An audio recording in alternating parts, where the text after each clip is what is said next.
everyone, welcome back to my YouTube channel Manjula Vlogs.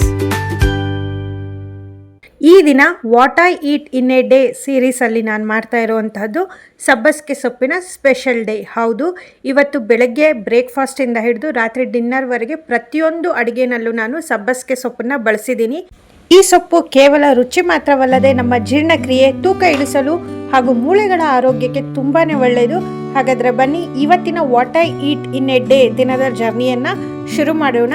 ಅದಕ್ಕಿಂತ ಮುಂಚೆ ಇನ್ನೂ ಯಾರಾದರೂ ನನ್ನ ಚಾನಲ್ನ ಸಬ್ಸ್ಕ್ರೈಬ್ ಮಾಡ್ಕೊಳ್ದೆ ನೋಡ್ತಾ ಇದ್ದರೆ ದಯವಿಟ್ಟು ಸಬ್ಸ್ಕ್ರೈಬ್ ಮಾಡಿಕೊಂಡು ಸಪೋರ್ಟ್ ಮಾಡಿ.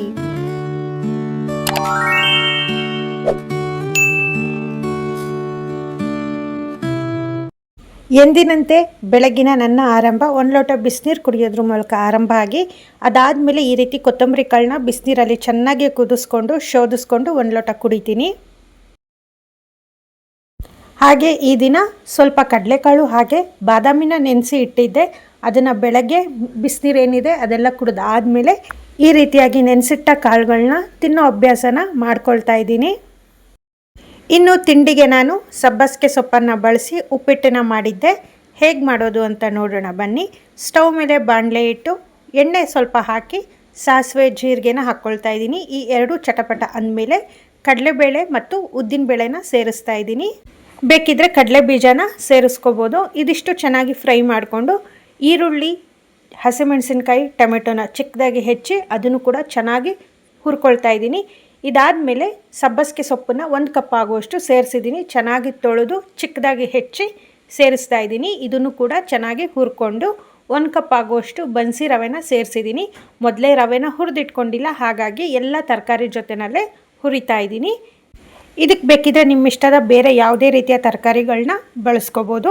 ಈ ರೀತಿಯಾಗಿ ರವೆನ ಚೆನ್ನಾಗಿ ಹುರ್ಕೊಂಡು ಎಷ್ಟು ನೀರು ಅಗತ್ಯ ಇದೆಯೋ ಅಷ್ಟು ನೀರನ್ನು ಸೇರಿಸ್ತಾ ಇದ್ದೀನಿ.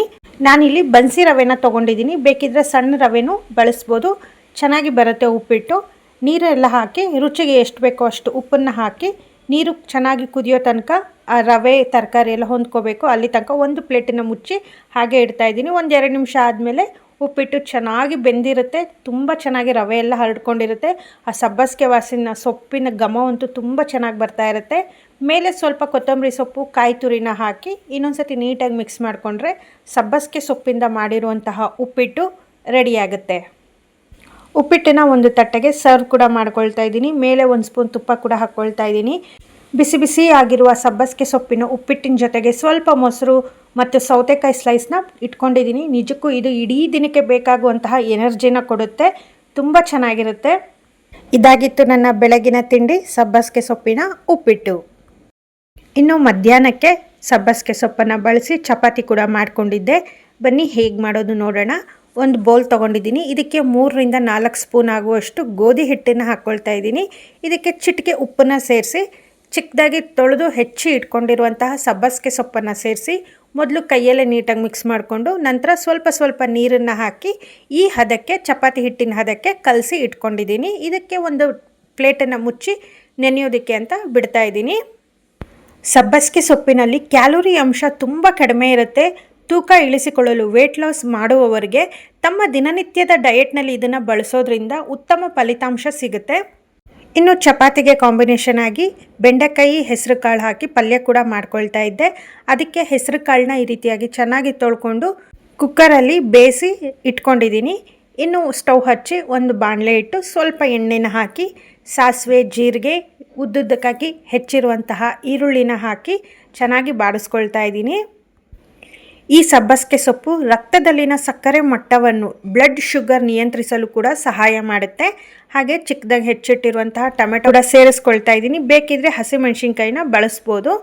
ಎರಡೂ ಕೂಡ ಸ್ವಲ್ಪ ಸಾಫ್ಟ್ ಆದಮೇಲೆ ನೀಟಾಗಿ ತೊಳೆದು ಈ ರೀತಿಯಾಗಿ ಹೆಚ್ಚಿ ಇಟ್ಟಿರುವಂತಹ ಬೆಂಡೆಕಾಯಿನ ಹಾಕಿ ಅದನ್ನು ಕೂಡ ಸೇರಿಸ್ಕೊಳ್ತಾ ಇದ್ದೀನಿ.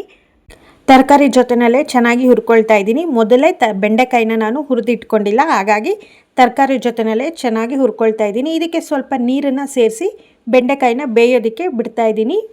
ಬೆಂಡೆಕಾಯಿ ಎಲ್ಲ ಚೆನ್ನಾಗಿ ಬೆಂದಾದಮೇಲೆ ಬೇಯಿಸಿ ಇಟ್ಕೊಂಡಿರುವಂತಹ ಹೆಸರು ಕಾಳನ್ನ ಸೇರಿಸ್ತಾ ಇದ್ದೀನಿ.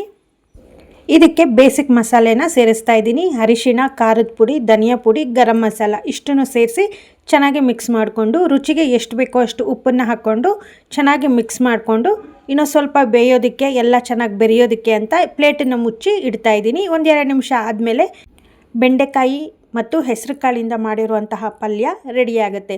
ಮೇಲೆ ಸ್ವಲ್ಪ ಕೊಬ್ಬರಿನ ಹಾಕ್ಕೊಳ್ತಾ ಇದ್ದೀನಿ. ನೀಟಾಗಿ ಎಲ್ಲ ಮಿಕ್ಸ್ ಮಾಡಿಕೊಂಡ್ರೆ ಪಲ್ಯ ರೆಡಿಯಾಗುತ್ತೆ. ಚಪಾತಿಗಂತೂ ಒಂದೊಳ್ಳೆ ಕಾಂಬಿನೇಷನ್ ಅಂತ ಹೇಳ್ಬೋದು. ಚಪಾತಿ ಅಷ್ಟೇ ಅಲ್ಲದೆ ದೋಸೆ, ರೊಟ್ಟಿ ಯಾವುದಕ್ಕಾದ್ರೂ ಅಷ್ಟೇ ಒಂದೊಳ್ಳೆ ಕಾಂಬಿನೇಷನ್ ಈ ಪಲ್ಯ. ಈ ರೀತಿಯಾಗಿ ಒಮ್ಮೆ ಟ್ರೈ ಮಾಡಿ ನೋಡಿ. ಹಾಗೆ ಚಪಾತಿನೂ ಕೂಡ ಉದ್ಕೊಂಡಿದೆ, ಎರಡೂ ಕಡೆ ಚೆನ್ನಾಗಿ ಬೇಯಿಸ್ಕೊಳ್ತಾ ಇದ್ದೀನಿ. ಇಲ್ಲಿ ಚಪಾತಿಗೆ ನಾನು ಎಣ್ಣೆ ಏನೂ ಹಚ್ಕೊಂಡಿಲ್ಲ, ಹಾಗೆಯೇ ಬೇಯಿಸ್ಕೊಳ್ತಾ ಇದ್ದೆ. ನೀವು ಬೇಕಿದ್ರೆ ಎಣ್ಣೆ, ಬೆಣ್ಣೆ, ತುಪ್ಪ ಏನು ಬೇಕಾದರೂ ಹಚ್ಚಿ ಚಪಾತಿನ ಬೇಯಿಸ್ಕೋಬೋದು. ತುಂಬ ಅಂದರೆ ತುಂಬಾ ಚೆನ್ನಾಗಿ ಬರುತ್ತೆ, ಅಷ್ಟೇ ಸಾಫ್ಟಾಗಿ ಕೂಡ ಆಗುತ್ತೆ. ಈ ರೀತಿ ಸಬ್ಬಸಿಗೆ ಸೊಪ್ಪು ಹಾಕಿ ಮಾಡೋದ್ರಿಂದ ತರಕಾರಿ ತಿನ್ನಲ್ಲ, ಸೊಪ್ಪು ತಿನ್ನಲ್ಲ ಅನ್ನೋ ಮಕ್ಕಳಿಗೆ ಈ ರೀತಿಯಾಗಿ ಮಾಡಿಕೊಡ್ಬೋದು. ರೆಡಿಯಾಗಿರುವಂತಹ ಚಪಾತಿ ಮತ್ತು ಪಲ್ಯನ ಒಂದು ಪ್ಲೇಟ್ಗೆ ಸರ್ವ್ ಕೂಡ ಮಾಡ್ಕೊಳ್ತಾ ಇದ್ದೀನಿ. ಜೊತೆಗೆ ಸ್ವಲ್ಪ ಮೊಸರು ಹಾಗೆ ಸೌತೆಕಾಯಿನ ಹಾಕ್ಕೊಳ್ತಾ ಇದ್ದೀನಿ. ತುಂಬ ಅಂದರೆ ತುಂಬ ಚೆನ್ನಾಗಿ ಬಂದಿತ್ತು ಚಪಾತಿ. ನೋಡ್ತಾ ಇರ್ಬೋದು, ನಾನಿಲ್ಲಿ ಓಪನ್ ಮಾಡಿ ಕೂಡ ತೋರಿಸ್ತಾ ಇದ್ದೀನಿ. ಇದು ಲೇಯರ್ ಥರ ಮಾಡ್ಕೊಂಡಿದ್ದೆ ಚಪಾತಿ, ಎಷ್ಟು ನೀಟಾಗಿ ಓಪನ್ ಆಗುತ್ತೆ ನೋಡಿ. ಬೆಳಗ್ಗೆ ತಿಂಡಿಗೂ ಆಗುತ್ತೆ, ಮಧ್ಯಾಹ್ನ ಲಂಚ್ ಬಾಕ್ಸಿಗೆ, ಮಕ್ಕಳ ಲಂಚ್ ಬಾಕ್ಸಿಗೂ ಸಹ ನಾವು ಆರಾಮಾಗಿ ಕಳಿಸ್ಬೋದು. ತುಂಬ ಸಾಫ್ಟಾಗಿ ತುಂಬ ಚೆನ್ನಾಗಿರುತ್ತೆ ಈ ಚಪಾತಿ. ಈ ಸಬ್ಬಸಿಗೆ ಸೊಪ್ಪಿನಲ್ಲಿ ಕ್ಯಾಲ್ಶಿಯಂ ಅಂಶ ಹೆಚ್ಚಾಗಿರೋದ್ರಿಂದ ಮೂಳೆಗಳು ಮತ್ತು ಹಲ್ಲುಗಳನ್ನು ಬಲಪಡಿಸಲು ಇದು ತುಂಬ ಸಹಾಯವಾಗಿರುತ್ತೆ. ಈ ರೀತಿ ನಾವು ಚಪಾತಿಗೆ ಈ ಥರ ಸೊಪ್ಪನ್ನು ಹಾಕಿ ತಿನ್ನೋದ್ರಿಂದ ತುಂಬ ಚೆನ್ನಾಗಿರುತ್ತೆ. ವಯಸ್ಸಾದಂತೆ ಬರುವ ಮೂಳೆ ಸವಿತದ ಸಮಸ್ಯೆಯನ್ನು ಕೂಡ ಇದು ತಡೆಯುತ್ತೆ. ಇದಾಗಿತ್ತು ನನ್ನ ಮಧ್ಯಾಹ್ನದ ಊಟ. ಇನ್ನು ಸಂಜೆಗೆ ಹೊರಗಡೆ ಹೋಗಿದ್ವಿ. ಈ ರೀತಿ ಸ್ವಲ್ಪ ಮೆಕ್ಕೆಜೋಳ ಸುಟ್ಟು ಎಲ್ಲ ಮಾಡ್ತಾಯಿದ್ರು, ಅದನ್ನು ನಾನು ನನ್ನ ಮಗ ಕೂಡ ತಿಂದ್ವಿ. ತುಂಬ ಚೆನ್ನಾಗಿತ್ತು. ಇನ್ನು ರಾತ್ರಿ ಊಟಕ್ಕೆ ಚಪಾತಿ ರೋಲ್ ಥರ ಮಾಡ್ಕೊಂಡಿದ್ದೆ. ಬನ್ನಿ ಹೇಗೆ ಮಾಡೋದು ಅಂತ ನೋಡೋಣ. ನಾನಿಲ್ಲಿ ಸೋಯಾ ಚಂಕ್ಸ್ನ ಈ ಸೋಯಾ ಚಂಕ್ಸ್ನ ಬಿಸಿನೀರಲ್ಲಿ ಸ್ವಲ್ಪ ಹೊತ್ತು ನೆನೆಸಿ ನೀರೆಲ್ಲ ಚೆನ್ನಾಗಿ ಕಿವುಚಿ ಇಟ್ಟಿದ್ದೀನಿ. ಇದನ್ನು ಒಂದು ಮಿಕ್ಸಿ ಜಾರ್ಗೆ ಹಾಕ್ಕೊಂಡು ಪೇಸ್ಟ್ ಥರ ಏನೆಲ್ಲ ಸ್ವಲ್ಪ ತರಿಯನ್ನಾಗೇ ರುಬ್ಬಿ ಇಟ್ಕೊಳ್ತಾ ಇದ್ದೀನಿ. ಪೇಸ್ಟ್ ಥರ ಏನಾಗೋದೇನು ಬೇಡ, ಸ್ವಲ್ಪ ಉದುರುದ್ರಾಗಿದ್ದರೆ ಸಾಕು. ಈ ಥರ ರುಬ್ಬಿರುವಂಥದ್ದನ್ನು ಒಂದು ಬೌಲ್ಗೆ ಹಾಕ್ಕೊಳ್ತಾ ಇದ್ದೀನಿ. ಈ ಮಿಶ್ರಣಕ್ಕೆ ನಾನು 2 ಸ್ಪೂನ್ ಆಗುವಷ್ಟು ಕಡಲೆ ಹಿಟ್ಟು, ವಡೆ ಎಲ್ಲ ಮಾಡ್ತೀವಲ್ಲ ಆ ಹಿಟ್ಟನ್ನು ಸೇರಿಸ್ತಾ ಇದ್ದೀನಿ. ಹಾಗೆ ಸ್ವಲ್ಪ ಜೀರಿಗೆ, ಚಿಕ್ಕದಾಗಿ ಹೆಚ್ಚಿ ಇಟ್ಕೊಂಡಿರುವಂತಹ ಪಾಲಕ್ ಸೊಪ್ಪನ್ನು ಕೂಡ ಸೇರಿಸ್ತಾ ಇದ್ದೀನಿ. ಇದ್ರ ಜೊತೆಗೆ ಸ್ವಲ್ಪ ಕೊತ್ತಂಬರಿ ಸೊಪ್ಪನ್ನು ಕೂಡ ಸೇರಿಸಿ 2 ಸ್ಪೂನ್ ಆಗುವಷ್ಟು ಖಾರದ ಪುಡಿ, ಸ್ವಲ್ಪ ಧನಿಯಾ ಪುಡಿ, ಸ್ವಲ್ಪ ಉಪ್ಪು, ಎಷ್ಟು ರುಚಿಗೆ ಬೇಕೋ ಅಷ್ಟು ಉಪ್ಪನ್ನು ಹಾಕಿ ಚಿಕ್ಕದಾಗಿ ಹೆಚ್ಚಿಟ್ಟಿರುವ ಈರುಳ್ಳಿನ ಸೇರಿಸಿ ಕೈಯಲ್ಲೇ ಒಂದ್ಸತಿ ನೀಟಾಗೆಲ್ಲ ಮಿಕ್ಸ್ ಮಾಡ್ಕೊಳ್ತಾ ಇದ್ದೀನಿ. ನೀರು ಹಾಕೋ ಅವಶ್ಯಕತೆ ಏನೂ ಇಲ್ಲ. ಆ ಸೋಯಾ ಚಂಕ್ಸಲ್ಲಿ ನೀರಿನ ಅಂಶ ಏನಿದೆ ಅಷ್ಟೇ ಸಾಕಾಗುತ್ತೆ. ಈ ಸೋಯಾ ಚಂಕ್ಸ್ ಏನಿದೆ ಸಸ್ಯಾಹಾರಿಗಳಿಗೆ ಪ್ರೋಟೀನ್ನ ಪವರ್ ಹೌಸ್ ಇದ್ದಂತೆ, ಮಾಂಸಾಹಾರಕ್ಕೆ ಸಮನಾದ ಅಥವಾ ಅದಕ್ಕಿಂತಲೂ ಹೆಚ್ಚಿನ ಪ್ರೋಟೀನ್ ಇದರಲ್ಲಿ ದೊರೆಯುತ್ತದೆ.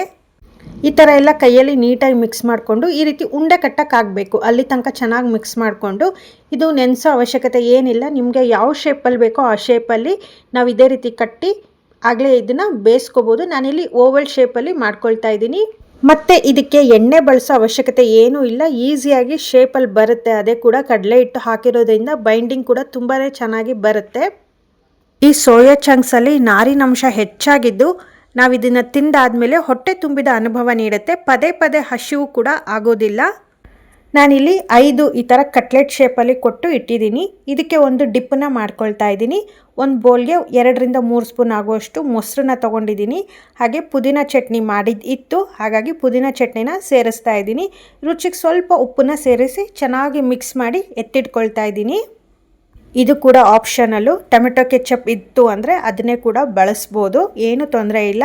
ಅಥವಾ ಯಾವುದೇ ರೀತಿಯ ಮನೆಯಲ್ಲಿ ಚಟ್ನಿ ಇದ್ದರೆ ಅದನ್ನು ಕೂಡ ಬಳಸ್ಬೋದು. ಹಾಗೆಯೇ ಇಲ್ಲಿ ಚಿಕ್ಕದಾಗಿ ಕ್ಯಾರೆಟ್, ಬೀಟ್ರೋಟ್, ಈರುಳ್ಳಿನೂ ಕೂಡ ಹೆಚ್ಚಿ ಇಟ್ಕೊಂಡಿದ್ದೀನಿ. ಮಾವಿನ ಹಣ್ಣನ್ನು ಕೂಡ ಹೆಚ್ಚಿ ಅದನ್ನು ಕೂಡ ಸಪ್ರೇಟಾಗಿ ಇಟ್ಕೊಂಡಿದ್ದೀನಿ.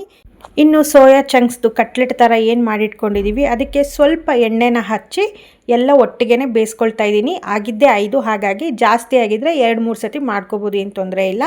ನಾನೆಲ್ಲ ಒಂದೇ ಸತಿನೇ ಇಟ್ಟು ಮೇಲೆ ಸ್ವಲ್ಪ ಎಣ್ಣೆ ಹಚ್ಚಿ ಎರಡೂ ಕಡೆನೂ ನೀಟಾಗಿ ಬೇಯಿಸ್ಕೊಳ್ತಾ ಇದ್ದೀನಿ. ಆದಷ್ಟು ಪ್ಲೇಟನ್ನು ಮುಚ್ಚಿ ಇದ್ರ ಮೇಲೆ ಬೇಯಿಸ್ಕೋಬೇಕಾಗತ್ತೆ. ಆ ಹಬೆನಲ್ಲಿ ಈ ಕಟ್ಲೆಟ್ಗಳು ಬೇಯಬೇಕು. ಇದು ಹಸಿ ಸೊಪ್ಪು ಎಲ್ಲ ಹಾಕಿರೋದ್ರಿಂದ ಸ್ವಲ್ಪ ಬೇಯೋದಕ್ಕೆ ಸಮಯ ಬೇಕಾಗುತ್ತೆ. ಕಡಿಮೆ ಊರಿನಲ್ಲೇ ಎರಡೂ ಕಡೆ ಚೆನ್ನಾಗಿ ಬೇಯಿಸ್ಕೋಬೇಕಾಗುತ್ತೆ. ಸೋಯಾ ಚಂಕ್ಸ್ನಲ್ಲಿರುವ ಫೈಟೋಎಕ್ಸೋಜನ್ ಎಂಬ ಅಂಶವು ಮಹಿಳೆಯರಲ್ಲಿ ಹಾರ್ಮೋನ್ ಸಮತೋಲನವನ್ನು ಕಾಯ್ದುಕೊಳ್ಳಲು ನೆರವಾಗುತ್ತದೆ. ವಿಶೇಷವಾಗಿ ಮುಟ್ಟಿನ ದಿನಗಳ ಸಮಸ್ಯೆಗಳು ಹಾಗೂ ಮೆನೋಪಾಸ್ ಹಂತದಲ್ಲಿ ಇದು ತುಂಬ ಉಪಯುಕ್ತವಾಗುತ್ತೆ. ಈ ರೀತಿಯಾಗಿ ಸೋಯಾ ಚಂಕ್ಸಿಂದ ಮಾಡಿರುವಂತಹ ಕಟ್ಲೆಟ್ ರೆಡಿಯಾಗಿದೆ. ಹಾಗೆ ಕೂಡ ತಿನ್ಬೋದು. ನಾನಿಲ್ಲಿ ಮಧ್ಯಾಹ್ನ ಮಾಡಿರುವಂತಹ ಚಪಾತಿ ಇತ್ತು, ಅದನ್ನೇ ತೊಗೊಂಡು ಅದಕ್ಕೆ ಡಿಪ್ ಏನು ರೆಡಿ ಮಾಡಿ ಇಟ್ಕೊಂಡಿದ್ದೀನಿ ಅದನ್ನು ನೀಟಾಗಿ ಸ್ಪ್ರೆಡ್ ಮಾಡ್ಕೊಳ್ತಾ ಇದ್ದೀನಿ. ಮೊದಲೇ ಹೇಳ್ದಾಗೆ ಯಾವುದೇ ರೀತಿಯ ಚಟ್ನಿ ಆಗಿರ್ಬೋದು ಅಥವಾ ಟೊಮೆಟೊ ಕೆಚಪ್ ಆಗಿರ್ಬೋದು ಅದನ್ನು ಸ್ಪ್ರೆಡ್ ಮಾಡ್ಕೋಬೋದು. ನಾನಿಲ್ಲಿ ಈ ರೀತಿಯಾಗಿ ಮೊಸರಿಂದು ಮತ್ತು ಪುದೀನ ಚಟ್ನಿದು ಏನು ಮಿಕ್ಸ್ ಇತ್ತು ಅದನ್ನು ಈ ರೀತಿಯಾಗಿ ನೀಟಾಗಿ ಸ್ಪ್ರೆಡ್ ಮಾಡಿಕೊಂಡು ಸೋಯಾ ಚಂಕ್ಸ್ದು ಕಟ್ಲೆಟ್ ಏನು ಮಾಡಿಟ್ಕೊಂಡಿದ್ದೆ ಅದನ್ನು ಚಪಾತಿಯಲ್ಲಿ ಸೆಂಟ್ರಲ್ಲಿಟ್ಟು ಹೆಚ್ಚಿಟ್ಟಿರುವ ತರಕಾರಿಗಳನ್ನೆಲ್ಲ ಹಾಕ್ಕೊಳ್ತಾ ಇದ್ದೀನಿ. ಬೀಟ್ರೋಟ್, ಕ್ಯಾರೆಟ್, ಈರುಳ್ಳಿ, ಸೌತೆಕಾಯಿ ಈ ರೀತಿ ಎಲ್ಲ ಹಾಕ್ಕೊಂಡು ನೀಟಾಗಿ ಈ ರೀತಿ ರೋಲ್ ಥರ ಮಾಡಿ ಹಂಚ ಮೇಲೆ ಹಾಕಿ ಸ್ವಲ್ಪ ಚೆನ್ನಾಗಿ ಕ್ರಂಚಿ ಆಗೋ ತನಕ ಚಪಾತಿನ ಬೇಯಿಸ್ಕೊಳ್ತೀನಿ. ಬೇಕಿದ್ದರೆ ಎಣ್ಣೆ ಬೆಣ್ಣೆ ಏನಾದರೂ ಕೆಳಗಡೆ ಹಚ್ಕೋಬೋದು.